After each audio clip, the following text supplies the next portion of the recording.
नमस्कार दोस्तों। जी हाँ, हम आज बात करने वाले हैं दुनिया के सबसे खतरनाक और चालाक। जी हाँ, हम बात करने वाले हैं सबसे खतरनाक खुफिया एजेंसी, सबसे खतरनाक, दुनिया के सबसे खतरनाक खुफिया एजेंसी की।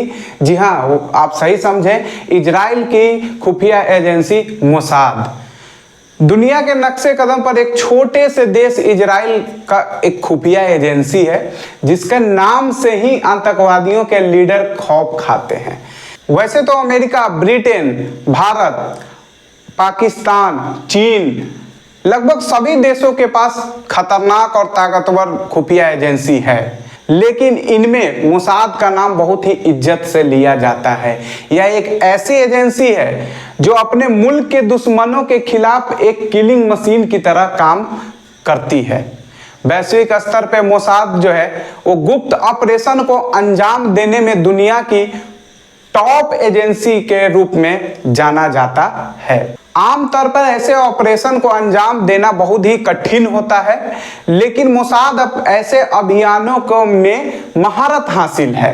मोसाद जो है वो अपना निशाना कभी नहीं चूकती है, क्योंकि अपना टारगेट को, मिशन को पूरा करने के लिए पूरी रिसर्च करते हैं। साथ ही मिशन को अंजाम देने के बाद की परिस्थितियों से निपटने के लिए भी वो पूरी तरह से तैयारी रखते हैं या तैयारी हालात में रहते हैं। मोसाद सरकार की जरूरतों के आधार पर खुफिया जानकारी जुटाने में शामिल रही है। यह काम विभिन्न माध्यमों से किया जाता है, जैसे ह्यूमन इंटेलिजेंस और सिग्नल इंटेलिजेंस आदि तरीकों से, जिसे दूसरा कोई ना समझे। जानकारी के अनुसार इजराइल के 3 बड़े खुफिया संगठन अमन, सीन बेट और मोसाद हैं। जी हाँ, मोसाद के अलावा भी इजराइल के पास 2 और खुफिया एजेंसी है जिसका नाम अमन और सीन बेट है, यानी कि 3 टोटल वहां पे खुफिया एजेंसी है। इनमें से एक मोसाद के भी 2 काउंटर टेररिज्म यूनिट है। जो पहली यूनिट है उसका नाम मेट साडा है, जबकि दूसरी किडोन है। जी हाँ, दूसरी यूनिट का जो नाम है वो किडोन है। इसका काम जो है वो अभी गुप्त ही रखा गया है, लेकिन मोटे तौर पे अपने आतंकवादियों के खिलाफ ही, अपने देश के जो दुश्मन है, आतंकवादी हैं, उनके खिलाफ ही ये दोनों काम करते हैं। जी हाँ, किसके लिए? मोसाद के लिए काम करते हैं। जी हाँ, अब बात करेंगे कि मोसाद की स्थापना कब हुई थी, कैसे हुई थी, इसके बारे में थोड़ा सा हम चर्चा करेंगे। मोसाद की जो स्थापना है इजराइल में 13 दिसंबर 1949 में की गई थी। इजराइल सरकार ने मोसाद का गठन आतंकवाद से लड़ने के लिए किया था। बाद में 1951 में मोसाद को इजराइल के प्रधानमंत्री के अंदर कर दिया गया। जी हाँ, यानी कि जो मोसाद है 1951 में उनके प्रधानमंत्री जो है उनके अधीन कर दिया गया, यानी कि जो भी उनकी रिपोर्टिंग से लेकर बीच में कोई और इंक्लूडिंग नहीं है। जो आदेश होगा प्रधानमंत्री से होगा, जो रिपोर्ट होगा वो प्रधानमंत्री को ही होगा। आप समझ सकते हैं कि किस लेवल की जानकारी को गुप्त रखा जाता है, कि बीच में कोई इंक्लूड नहीं है, सिर्फ प्रधानमंत्री और उसके बाद मोसाद के कमांडर, बस। ये बीच में और कोई गुप्त सूचना बाहर जाने की कोई सवाल ही नहीं पैदा होता। यूएन सिलोवा को मोसाद का पहला डायरेक्टर बनाया गया था। सिलोवा 1952 में रिटायर हुए थे।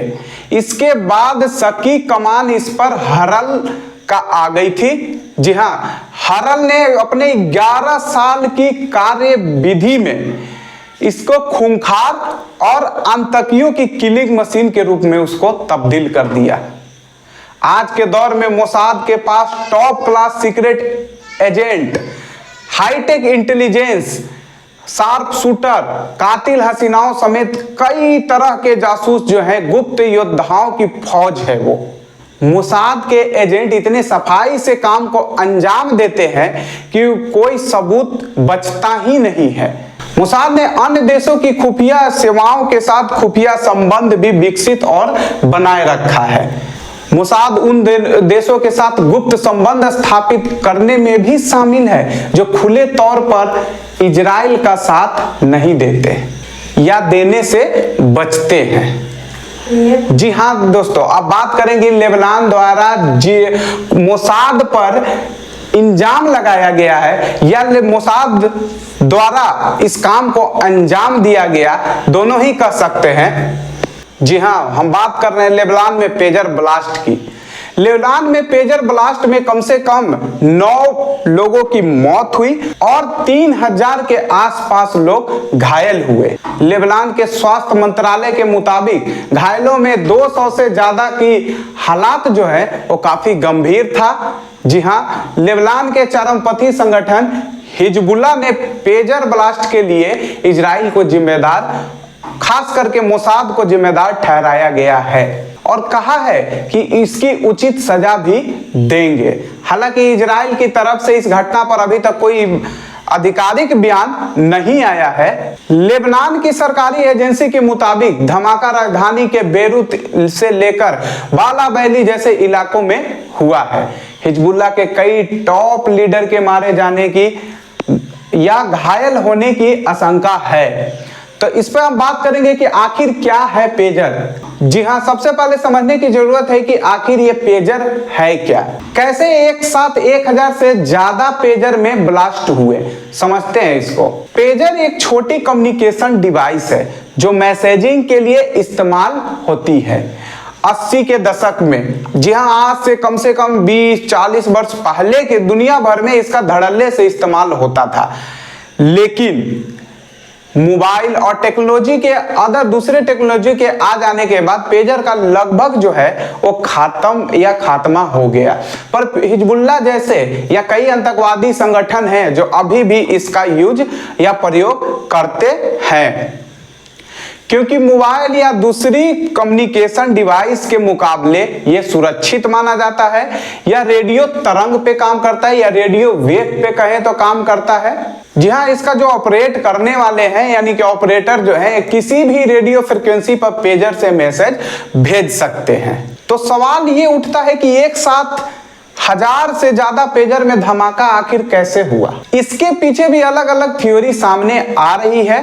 पहली थ्योरी है कि हिजबुल्लाह के पेजर जिन रेडियो फ्रिक्वेंसी पर काम कर रहे थे उस रेडियो फ्रिक्वेंसी को हैक कर लिया गया होगा और फिर सिग्नल के जरिए पेजर में धमाका किया गया होगा।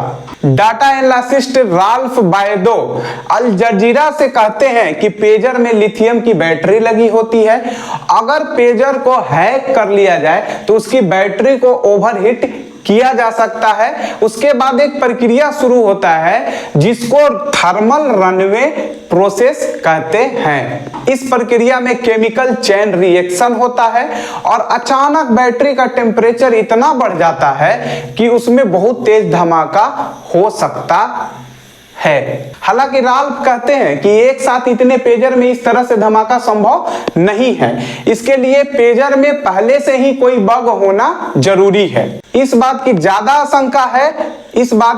आशंका है कि हिजबुल्लाह जो है जो पेजर को इस्तेमाल कर रहे थे वो मोसाद द्वारा बग डालना उसमें कोई बड़ी बात नहीं थी। पेजर ब्लास्ट के पीछे एक दूसरी थ्योरी भी सामने आ रही है। न्यूयॉर्क टाइम्स के एक रिपोर्ट के मुताबिक हिजबुल्लाह ने कुछ महीने पहले ताइवान की एक कंपनी, जी हाँ, गोल्ड अपोलो को करीब 5000 पेजर का ऑर्डर दिया गया था। इजरायली खुफिया एजेंसी जो है मोसाद ने उनकी खबर लग गई थी। इसी दौरान मोसाद जो है कंपनी का दौरा भी किए थे। उस दौरे के दौरान मोसाद ने पेजर में करीब 3-3 ग्राम विस्फोटक प्लांट कर दिए थे। न्यूयॉर्क टाइम्स के मुताबिक इजराइल ने पेजर की खेप को लेबनान पहुंचने से पहले ही इसको बीच में रोक लिया, फिर इसमें बारूद जो है वो प्लांट कर दिए थे।